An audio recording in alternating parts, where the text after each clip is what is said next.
Bonjour à toutes et à tous, merci de nous retrouver pour une nouvelle émission de 100% Quintet. Nous allons étudier la course événement de ce jeudi 22 mai sur l'hippodrome de Paris-Longchamp, donc une semi-nocturne, les jeudis à Longchamp. Si vous habitez en région parisienne, n'hésitez pas à vous déplacer sur l'hippodrome car l'ambiance est folle.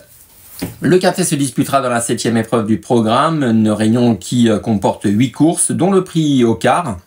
C'est un groupe 3 qui peut servir éventuellement de tremplin au prochain Grand Prix de Paris. Il y aura également 2 listes de race au cours de cette réunion intéressante. Nous allons en tout cas étudier, la course événement, la 7e, le prix de l'Orangerie. Il s'agit d'un handicap disputé sur 1400 mètres.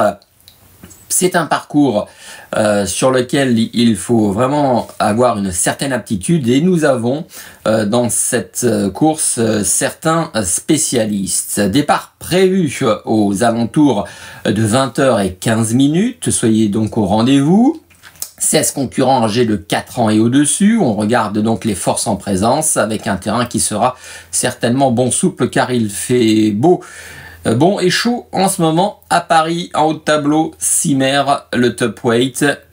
Pas facile de l'éliminer ou de le retenir en priorité. C'est un essai en valeur 43 dans un gros handicap.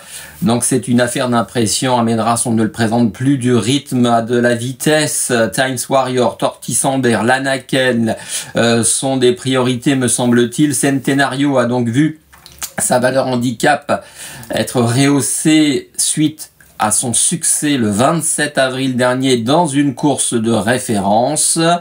Vous avez sur ce tableau également Chiri-Miri qui doit nous rassurer. Vous avez ensuite dans la deuxième partie du tableau quelques trublions éventuels, des chances telles que Scarface qui est en forme mais qui est peut-être plus un sprinter qu'un cheval susceptible de jouer les premiers rôles sur un 1400 mètres, donc plus un sprinter qu'un flyer, à voir. Abélard, c'est un outsider. Forkster, c'est une chance réelle. Le 14 est-elle du Nignan, attention à lui, c'est un cheval qui en 37,5 de valeur est susceptible de faire parler de lui incessamment sous peu à ce niveau-là. Wonderboy, 10 ans et toujours un gambe, qui a très bien couru dans une course de référence et qui a encore son mot à dire. Et en bas de tableau, le 16, Simply Striking, attention, c'est également un cheval d'expérience âgé de 9 ans, qui en 36 de valeur à 53 kg et un numéro 2 dans les salles de départ pourrait, pourquoi pas, compléter une combinaison quintée. Voilà en ce qui concerne les forces en présence. Nous allons désormais entrer dans le vif du sujet avec l'analyse.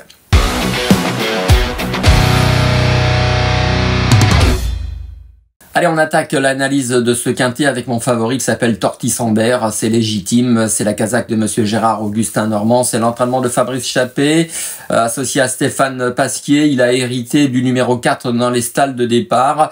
Il est plus heureux que lors de ses dernières tentatives où il était contraint de s'élancer en dehors. En tout cas, Tortisambert a démontré lors de ses 2 dernières tentatives qu'il avait très largement la pointure d'un gros handicap. Il s'adapte au parcours et on va regarder justement sa performance du 27 avril dernier, la dernière à Paris-Longchamp sur le parcours où ce jour-là, Centenario s'imposait, casaque bleue, Tortisambert, casaque blanche, avait donc patienté en embuscade avant de fournir une excellente accélération pour terminer donc à la 3e place. Et vous avez également remarqué qu'il avait dû temporiser un certain temps avant de trouver le passage. Et lorsque le fils de Sioux Nation associé à Stéphane Pasquier l'a trouvé, il a surgi, il a bondi, il a accéléré pour venir prendre une très belle 3e place, laissant quelques regrets éventuellement pour ceux qui l'avaient joué gagnant, car on se dit que s'il avait peut-être trouvé le jour un petit peu plus tôt, il aurait peut-être pu gagner, en tout cas des peut-être qui pourraient se transformer en coup sûr en ce jeudi sur l'hippodrome de Paris-Longchamp. Et on regardera dans quelques instants son avant-dernière perf, puisqu'il y avait Times Warrior qui réalisait un truc également. Mais pour l'instant, restant sur Tortisambert, on va donc résumer ce que je viens de vous dire. le cheval détient une toute première chance, c'est un lauréat en puissance. Et justement, mon deuxième favori, c'est ce Time Warriors qu'il ne faut surtout pas condamner sur sa 11e place dans la course de référence que vous venez de voir. Ça ne s'est pas passé comme prévu. Il était embourbé au sein du peloton, donc on oublie. Non, on va plutôt le juger sur ce qu'il a montré le 6 avril sur l'hippodrome de Paris-Longchamp dans le super handicap de réouverture. Alors attention, là on a vu la vérité. Pourquoi? Parce que ce super handicap offrait 100 000 € d'allocation. Donc je peux vous dire que tout le monde avait le couteau entre les dents. Donc on a tout vu. On a vu Time Warriors en queue de peloton, la casaque rayée jaune et noire. Tortisambert, également casaque blanche, qui sont venus de l'arrière-garde, du fin fond de l'hippodrome, en dehors, terminé très vite. Time Warrior deuxième, Tortisambert troisième. Voilà en ce qui concerne les deux chevaux qui nous intéressent le plus dans cette course de référence. Il y avait également Amedras, casaque blanche, toque rouge, qui lui, comme d'habitude, était parti assez vite. Il s'était battu jusqu'au bout. C'est un cheval qui n'a pas de marge de manœuvre sur l'échelle des valeurs, mais qui arrive petit à petit à son top niveau physiquement et qui va, je pense, faire parler de lui dans les quintets. Pourquoi pas cet été à Vichy, même si c'est un cheval qui est un petit peu plus performant lorsque les pistes sont un petit peu plus souples. Voilà en ce qui concerne mes deux premiers favoris. Et je crois que là, si ces deux chevaux font leur valeur, on serait déçu de ne pas les voir terminer dans la bonne combinaison du quintet. Alors le troisième larron, c'est le numéro 6, l'Anaken, un cheval que vous avez certainement souvent vu courir. C'est un cheval qui en dernier lieu s'est montré à mon sens un petit peu brillant. Il ne faut pas le condamner. Il a craqué pour finir, mais je pense que c'est simplement parce qu'il a voulu trop en faire en début de parcours. Alors lui, il affiche un pourcentage de réussite très intéressant sur le parcours qui nous intéresse, du toboggan, les 1400 mètres de Paris-Longchamp, 71% de réussite sur ce parcours dans les 5 premiers, 5 fois sur 7 donc dans les 5 premiers, dont une victoire. Donc l'Anaken, attention, c'est un bon cheval qui pourrait se réhabiliter pleinement dans ce lot, sur ce terrain, sur ce parcours. On aime beaucoup. J'enchaîne avec mon quatrième favori, c'est du rythme, le numéro 3, et on va se rafraîchir la mémoire avec ce cheval qui en 2024, le 9 mai précisément, à Paris-Longchamp, dans le prix de Picpus, s'était imposé. Casaque rouge, il avait patienté donc en léger retrait et avait ensuite fourni une belle fin de course pour dicter sa loi donc sur les 1300 mètres du parcours de Longchamp. Il venait coiffer entre guillemets aux abords du poteau Ignol qui semblait avoir fait le plus dur, et Abiat terminait très bien. Abiat, c'est un cheval que vous connaissez, une jument de qualité qui court ces derniers temps dans les gros handicaps avec un certain bonheur. Pour revenir à du rythme, c'est un cheval qui sera associé à Aurélien Lemaitre. Il a tiré le 3 dans les stalles de départ.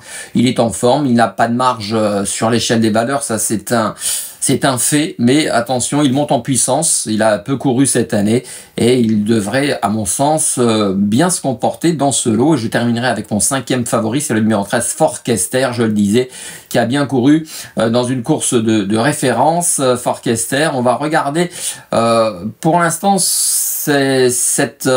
non pas cette course de référence, puisqu'on l'a vu terminer très bien. Je cherche la date, le 27 avril, lorsqu'on a vu la course de rêve de Tortisambert, lui terminé à la 4e place, Wonderboy terminé à la 5e place, donc une course de référence que vous pouvez voir et revoir à multiples reprises pour vous faire une petite idée des chances des deux chevaux que je viens de citer. Mais je conclurai avec Forkester avec une statistique également qui parle d'elle-même, 75% de réussite dans les 4 premiers sur l'hippodrome de Longchamp. Donc en général, lorsque Forkester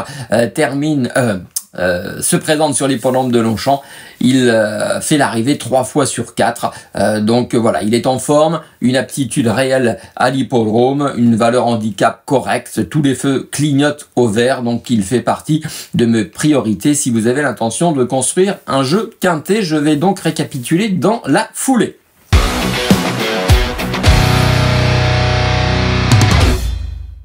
Avec donc mes favoris, le numéro 5 Torquay-Sambert, le numéro 4 Times Warrior, qui à mon avis sont les deux grandes priorités de la course. L'Anaken, j'aime beaucoup. Le numéro 6, il va se réhabiliter. Le 3 du rythme aime ce parcours. Le 13 Forkester, vous l'avez vu, est en forme. Donc en chiffres, cela nous donne 5, 4, 6, 3 et 13.